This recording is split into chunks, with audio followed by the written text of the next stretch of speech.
odamzod o'zi shunaqa mavjudotki, yalqov. Hamma yangi qilinayotgan ixtirolar bu bizani yalqov qilib boradi. Hammaga assalomu alaykum.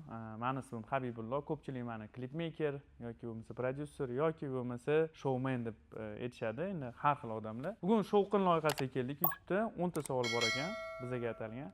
Shularni bitta-bitta o'qib, sizlar bilan javob berishga harakat qilamiz. Ketdik.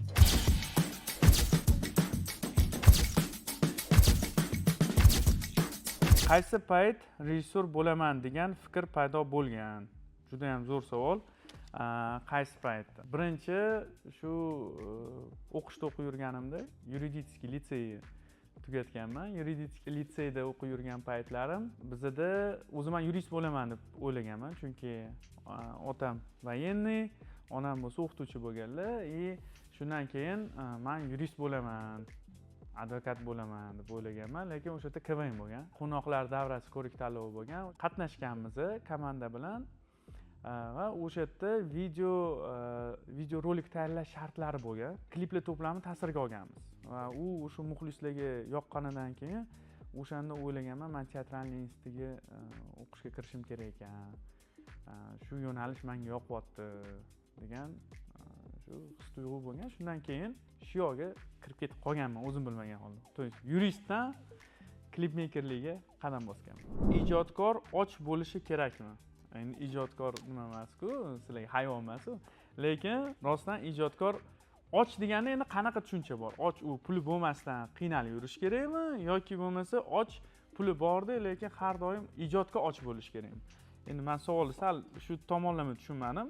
Ifodasini endi aytib o'tasizlar. Sizlar qaysi yo'nalish to'g'ri bo'ladi? Men ikkalasiga ham javob berishga harakat qilaman. Ijodkor och bo'lishi kerak. Boshida puli bo'lmasdan qiyinchiliklarda sinalishi kerak.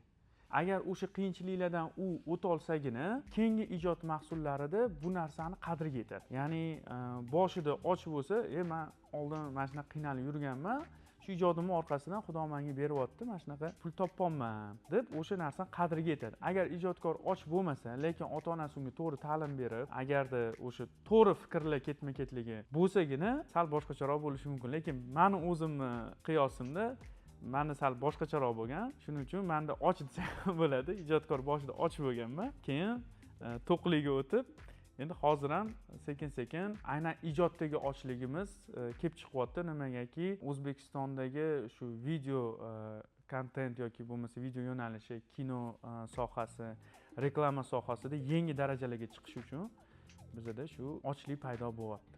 Siz suratga olgan top 3 ta klip. Juda ham qiyin savol bo'ldi. To'g'risi, klip o'zim ta'sirga olmaganimga 2 yilcha bo'lib qoldi. O'zim rejissyorlik qilib, как prodyuser sifatida bo'lyapti-yu, lekin как rejissyor sifatida. Top 3 ta bo'ladigan bo'lsa, demak, qaysi kliplar o'zimga yoqadigan? Aynan o'zimga. Hammasi yoqadi. Juda g'alati savolda. Bitta savol, hozir qaysi kimnidir aytmasam, qaysidir xonanda xafa bo'lib qolishi mumkin. Hammasi o'rtoqlarim. Tanlash juda qiyin bo'lyapti. Qaysi biri? Men harakat qilaman 3 ta sanashga, lekin menimcha ko'proq ham bo'lib ketib qolishi mumkin. Demak, birinchisi bu Sevara Nazarxon Don't Stand klipi. Juda qisqa srokda bo'lgan, lekin Sevara opa bilan shu birinchi ijod mahsullarimizdan bo'lgani uchun juda ham ajoyib klip chiqqan. Men o'zimga manzur bo'ladigan. G'oyasi juda chuqur. Ikkinchisi bu meni karyeramda juda ham yaxshi rezultatlar bergan, show biznesga olib kirgan bu Benom guruhini Ayt qo'shig'iga olingan klip. U trilogiya o'zi, seriya kliplar. Lekin o'sha birinchisi menga o'zimga eng yoqadigani birinchisi. Uchinchisi bu Shahlo Ahmedova Dona Dona, chunki klipdan ham ko'ra ko'proq menga o'sha ko'proq protsessi yoqadi. Protsessida u yoqda Shahlo bilan juda ko'p sportlashganmiz. Menda boshqacha videniya bo'lgan, unda boshqacha videniya bo'lgan. Va to'g'ri taqdir taqozosi bilan shunaqa narsa qilib qo'yganmizki, ertaga syomka qilishimiz kerak edi.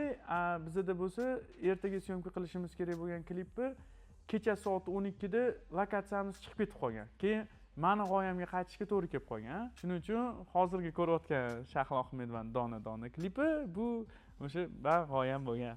Ana klipni ozginasini olib qo'yganmiz. Shunaqa bo'lgan. Tak, demak, keyingisi Shahlo bilan juda ham ko'p yaxshi proyektlar qilganmiz. Endi bitta-bitta sanab ketyapman. Jahongir Otajonovni O'ynasa o'ynasin. Ko'p kliplar olganmiz ular bilan ham. Menga eng yoqadigani O'ynasa o'ynasin. Nimagaki, u yoqda o'sha payt san'atga prorыв bo'lgan klipni.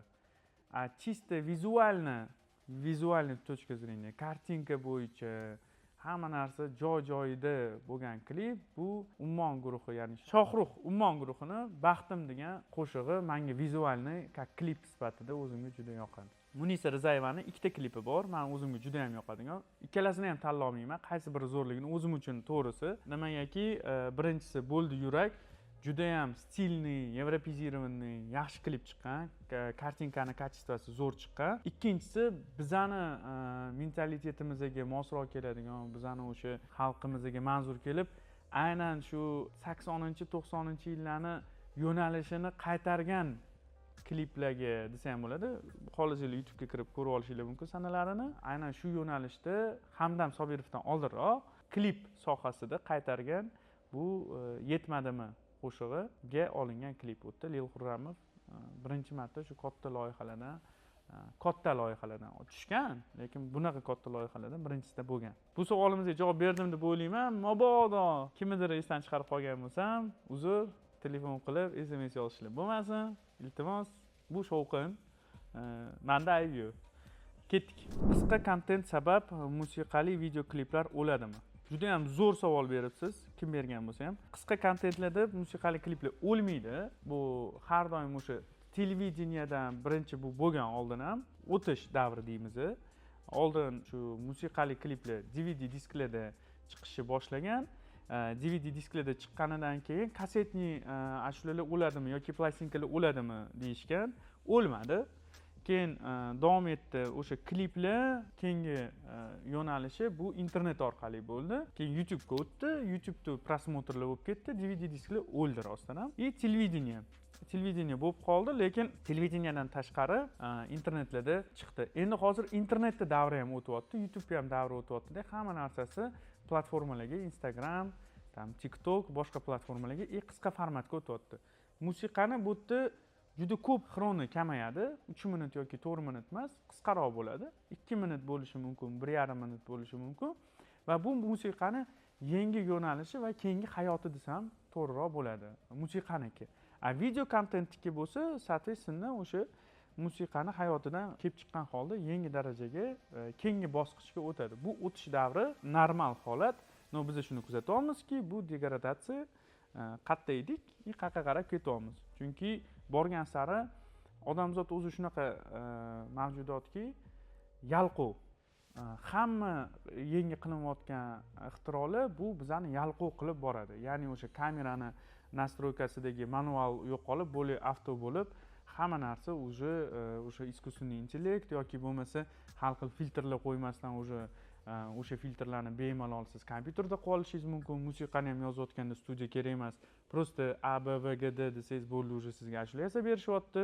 Xullas, qancha biz o'sha yalqovlashtirib, qancha o'sha odamni miya faoliyatini o'sha yo'nalishda boyitib, o'zini yanada ko'proq o'zi fikrlagan, o'zi o'ylagan fikrlarini izoh qilib bermasa, o'zi bu narsaga ko'proq o'sha kompyuterga murojaat qilsa yoki bo'lmasa искусственный intellektga, sun'iy idrokka murojaat qilsa, shunaqa qilib biz ko'proq sun'iy idrokka kontentini qabul qilamiz va juda ham sifatsiz kontentlarga duchor bo'lamiz. Faqat men shundan qo'rqaman, atak lekin periformat bu normalniy holat. Siz klip olmagan, lekin xohlagan top 3 artist farqi yo'q. Qachon, qayerdan? Bo'ldi. Ya'ni The Weeknd, keyin yana kim? Taylor Swift. Lekin harakat qilib ko'rganman Taylor Swiftga. Shuni aytib o'tishim kerak. Juda ko'p harakat qilganman.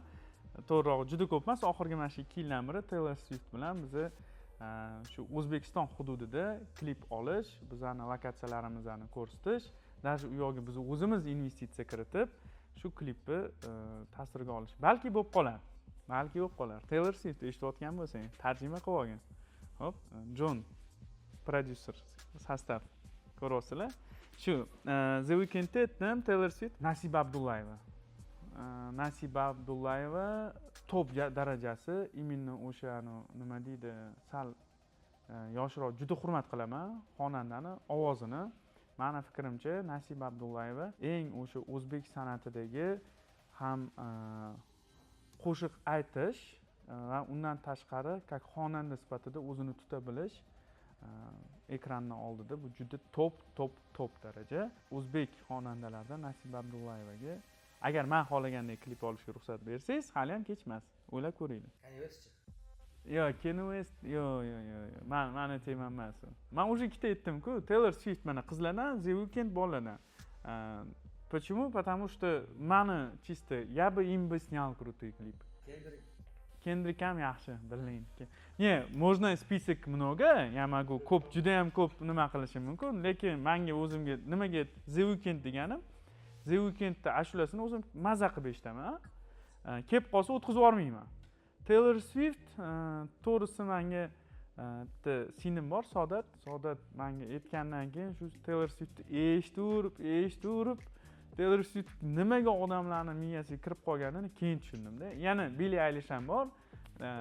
Bizda o'zbek Billie Eilish bor, shuning uchun muhtojligimiz yo'q. Davom etamiz. Siz yoqtirgan kino janri va uni qachon suratga olasiz? Bu yerda ikkita savol, bitta emas. Rozi bo'lasizlar, ikkalasiga ham javob berib yuborsam. Siz yoqtirgan kino janri, men yoqtirgan kino janri bu более научный fantastika birinchisi, ikkinchisi семейный komediyalar melodramalar ham yoqadi, faqat yoshligimda yoqardi. Hozir уже больше семейный, уже multfilmlar yoqishga boshlayapti, chunki siz yoshingiz katta bo'lishiga qarab turib, o'sha janrlarni o'zgarishi va prioritetlar boshqacha bo'lar ekan kino sohasida ham, chunki biz endi kinoni sal boshqacharoq ko'ramiz. Kinoda ikkita yo'nalishga bo'linadi. Bu serial va kino. Serial hozirgi kunda umuman boshqa yo'nalishda ketyapti. Kino bo'lsa boshqa janrda ketyapti va har bitta yo'nalishi o'zini ichida janrlari bo'linib ketyapti. Bu yerda ham kino sohasida ham, serial sohasida ham bizda o'zgarishlar juda ham ko'p. Shuning uchun определенный bitta janr deya olmayman. Любой kontentni men imkon darajasida shu odamlar maqtagan yoki bo'lmasa o'sha tomato yoki boshqa yo'nalishlarda odzivlarni ko'rib chiqaman. Odzivlarni ko'rib chiqib, o'zimga ma'qul kelganini, qaysi aktyorlar, qaysi rejissyor olgani va qaysi ssenarist yozganidan kelib chiqib, o'sha ijod mahsulini ko'rishga harakat qilaman. Suratga olish bo'yicha gaplashadigan bo'lsak, bu ham juda uzun javob bo'lib ketishi mumkin. O'zimni yo'nalishimni ko'proq komediyadan boshlamoqchiman. Komediya ham ko'proq семейный. Chunki birinchi men o'zim kinoga olib kirgan janrlardan biri bu один дома. Hammaga yoqadigan kino, bu oilaviy kino. Siz o'sha men hozir to'g'risini aytsam, men tanlagan janri va tanlagan yo'nalishim bu juda ham bitavoy yo'nalish. Bu uylanish, sevgi, muhabbat shunaqa yo'nalishda, lekin men o'ylaymanki, aynan shunaqa уже O'zbekistonda juda ham ko'p olingan, suiqasd chiqib ketgan mavzuni olib turib, buni zo'r qilib olish mumkinligini ko'rsatib bera olsak, demak biz boshqa yo'nalishlarda ham ishlay olamiz deb o'ylayman. Shuning uchun mana shunaqa yo'nalishda olmoqchimiz. Lekin yana bitta kinoyimiz bor, uni aytmayman. O'xshasin keyin aytaman. Hayot qiyinchiliklarini qanday yengib o'tasiz? Har xil qiyinchilik bo'ladi. Finansiy qiyinchilik bor, просто odam o'zi tushkunchilik bo'ladi. Hammada har xil paytlarda bo'ladi u. Определенный periodlarda kimnidir yo'qotishingiz, yaqin odamingizni yo'qotishingiz mumkin. Oxirgi paytda menga juda ham ko'p yordam beryapti. Bu bizning dinimiz va Xudoga qaytish. Shu juda ham ko'p yordam beryapti va bitta masalan mavzu bo'lib qoladigan bo'lsa, yana eng muhimi menga oilam, bolalarim yordam beryapti. Chunki uyga kelgandan keyin aniq ishim yonayotibdimi, qanaqadir qiyinchilik bo'lyaptimi, nima bo'lyaptimi, o'sha bolalarim bilan uyda o'tirsam, ular bilan yarim soat o'ynasam, hammasi esimdan chiqib ketadi. Keyin o'zimga o'zim aytaman, bolalarga ham aytaman, sizlarga ham maslahat. Ishda qiyinchilik bo'lsa, syomkada nimadir yo'qolib qoldi yoki bunaqa qolib ketdi desa, men aytaman, bolalar, bugungi kun ham o'tib ketadi. Bugungi syomka ham tugaydi. Ertaga boshqa syomka boshlanadi. Yoki bo'lmasa, ertangi kun boshlanadi. No, eng muhimi biz bugungi kunni o'zimizning maksimum darajamizda o'tkazib oldikmi? O'sha o'zimizdan хотя бы biz davollymizmi? O'shanaqa qilib chiqib ketaylik. Qolgani endi bo'ldi. Qanaqa Xudo xohlagan bo'lsa o'sha narsa bo'ladi. Bo'lmasa bo'lmaydi. Shu mana shunaqa qilib qiyinchiliklarni o'tishga harakat qilamiz, lekin imkon boricha shu qiyinchilik bo'lmasligi uchun oldini olish kerak hamma narsani. Kino va musiqa industriyasi qachon Janubiy Koreya darajasiga yetadi? Janubiy Koreyani yo'nalishi juda ham zo'r, K-pop janri sekin sekin bizada ham qizlar mana chiqib kelyapti, shou biznesimiz bu narsaga tayyor. Bitta narsani ijodkorlarga aytib o'tmoqchi edim. Sizlar ijod qilib, pulsiz, to'yi o'ylamasdan, prosta o'sha nima deydi, ijodkorlar yonib shu narsani ketidan qilib, komanda qilib, raqslar qilib, birgalashib shu narsani qilsanglar, keyin u narsaga xaridor chiqadi. Agar sizlar bu narsani qilmasanglar, to'yga chiqasizlar, pul topasizlar, qariysizlar, to'yga chiqa olmaysizlar, keyin boshlovchi bo'lasizlar, keyin kelin salonga borasizlar. Shunaqa qilib pul topasizlar-da. Agar o'zingizlar xohlaganinglardek narsa qilmoqchi bo'lsanglar, uning uchun o'sha oldin o'sha gumma xonim yeyishga rozi bo'lish kerak, deshoviy shampunga soch yuvish kerak, lekin nimadir qilib, eksperimentlar qilib chiqish kerak. O'shandagina keyin zo'r bo'lib ketib, qaysidir ashula yeb ketsa, o'shandan keyin siz o'zingizni million-millionlik kontraktlaringizga ega bo'lasiz. O'sha u yoqda gumma xonim bo'lmaydi, boshqacharoq brendlar bo'ladi. Prezident bilan uchrashuv qanday bo'ldi? Prezident bilan uchrashuvimiz juda ham ajoyib bo'ldi. Birinchi o'rinda Yoshlar ishlari agentligining tashabbusi bilan bo'lgan bu uchrashuvda birinchi etishda kreativ iqtisodiyot yo'nalishida zo'r ish olib borayotgan yoshlarni taklif qilishgan. U yoqda juda ham ko'p zo'r ijodkorlar bilan tanishdim. Birinchi o'rinda bildimki, O'zbekistonda har xil yo'nalishda kitob chiqarish, festivallar, musiqali juda ham ko'p yo'nalishlarda o'sish bo'lyapti. Bilasizmi, boshida birinchi prezidentimizni o'sha kirib kelishlarini o'zida juda katta hayajon bosadi. Yoshim kichkina bo'lishiga qarab, kichkina emas-u, lekin juda ham zo'r his-tuyg'ular o'tadi va hayajon bosadi. Lekin o'shunda yurib kelganlarida, yurib aylanib kelganlarida yaqinlashganlari sari o'sha hayajon qo'yib yuboryapti, chunki boshqalar bilan qanaqa muloqot qilayotganlarini men ham eshitdim. Keyin oldimga kelganlaridan keyin endi u yoqda sizni baribir tayyorlashadi, siz bilan suhbatlar bo'ladi. Suhbatlar jarayonida o'sha sizga to'g'rilab ketishadi. Bunaqa emas, mana bunaqaroq to'g'ri, realniy zo'r направлениyalar beradi. Sen qanaqa savoling bor? Qanaqa taklifing bor? O'sha takliflaringni to'g'ri bergan. 40 ta emas, 10 ta so'z bilan ifoda qilgan. O'shalarga tayinlanayotgan paytdagi hamma narsa esimdan chiqib ketdi. O'sha bo'ldi. Keldilar, o'g'lim dedilar, yaxshimisan dedilar. Bo'ldi. Shu bilan men bildimki, bekordan bekor yurt otasi deyishmas ekan. Aynan Shavkat Miramonovich bilan shu suhbatimizda men otam bilan gaplashayotgandek bo'ldim. O'sha o'zim yutuqlarim bilan bo'lishdim. Ular otamdagi xursand bo'ldilar. Mening yutuqlarimga keyin aytdilar, nimaga dedilar bu bola hali ham reklama olib yuribdi? Nimaga kino olmayapti? Biz mana shunaqa bolalarni qidirib yuramiz. Imkoniyat berish kerak. Ko'proq shularga yo'l ochib berishimiz kerak. Hozir kreativ iqtisodiyot dunyodagi qanaqadir fabrika, zavodlardan ko'ra ko'proq bu dushim investitsiya olib keladigan yo'nalish dedilar. Va albatta prezidentimizning fikrlashlari bizanikidan ancha oldinda. Bu narsani men his qildim. Endi shu ularni shu ko'zlagan strategiyalarini orqasidan biz ham sekin qadam bosyapmiz va shu tadbirdan keyin men qolgan qonunlarni keyin sekin o'sha har bitta chiqishlarini ko'ra boshladim o'zim. Chunki bu juda katta mehnat ekan. Men bu narsani bilmagan edim. Shunga to'g'risi, keyin yana bitta narsani aytib o'tmoqchiman. Ichkariga kirganimizdan keyin 5 soat turib, minbarda turib gapirdilar tik oyoqda, tutilmasdan. Uncha jurnalistlarga, uncha aktyorlar qila olmaydigan ish qildilar. Shuning uchun prezidentimizga prosta bu paxta emas, to'g'risini aytaman, hammaga ko'rish nasib qilsin, shunaqa motivatsiya olsin va batareyani telefonni zaryadga tiqasiz, telefon o'chib qolib turganda zaryadkasi to'la bo'lib qoladi-yu. Bu xuddi shunaqa booster. Prezident bilan ko'rishsangiz, xuddi shunaqa energiya olib, yana yangi o'sha boshim patologga tegdi, men nima ish qilaman deganda yangi qirralarni, "Ey, bolam, bu birinchi etaj edi, bizda hali yana 75 ta etaj bor" degan pasilni beradilar. Shu menda shunaqa bo'lgan. Oxirgi savoliga 10-chi. Birpasda 10-chi savolga ham kelamiz. Like bosib, kommentariy yozmang, podpiska bosmaganlar uchun mana sizlarga shovqin. Tushundinglarmi? Xafa bo'lamiz. Hayotingiz maqsadi va mazmuni nimada? Bo'ldi, bu keyingi qism menimcha. Hayotimni juda ham zo'r savol bo'libdi menga yoqdi. Agar eng zo'r savol degan nimaga mana shu nominatsiyani berardim. Hayotimni maqsadi 5 ta yo'nalishda bor. Bu oilada maqsadim bor, dinimda maqsadim bor, o'zimni inson sifatidagi maqsadim bor va u karyeradagi maqsadim bor va qarindosh urug'larimni oldidagi shu qilishim kerak bo'lgan narsada maqsadim bor.